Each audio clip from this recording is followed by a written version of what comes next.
Kumusta mga Chuki? Ngayong araw na 'to, meron na tayong gugupitan. Ang gupit na 'to ay tinatawag ngayong brush fade.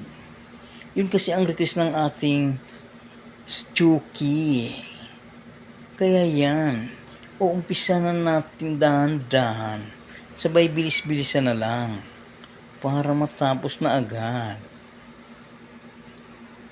Ito ang tinatawag na brush fade, yung hindi masyado pudpod ang likod. Yung parang sa bandang tainga lang siya naka-fade. Yun, no? Usong-uso ngayon to sa mga kabataan. Lalo pag ganito ang hugis ng ulo mo. Saka ang style ng buhok mo. Kaya tamang-tama lang sa ganitong gupit.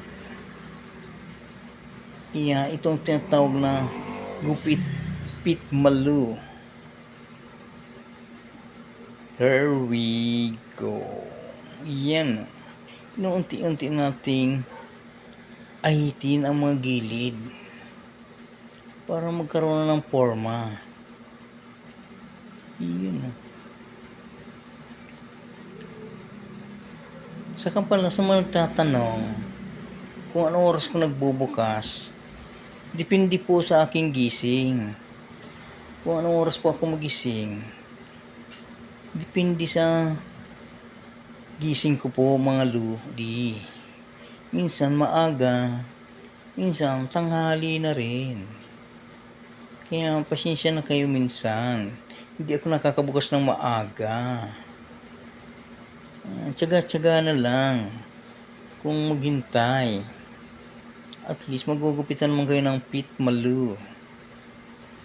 Tulad nito kay Tropa. Ang paggupit niya, Pit Malu. Yun.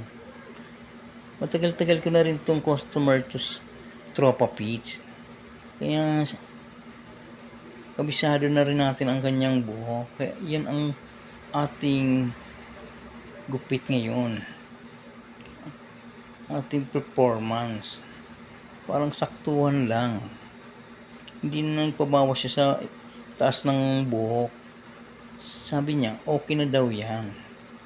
Kaya yun ang resulta ng ating finished product. Yung saktuhan lang sa kanyang ulo. Kaya yan, saktong-sakto lang.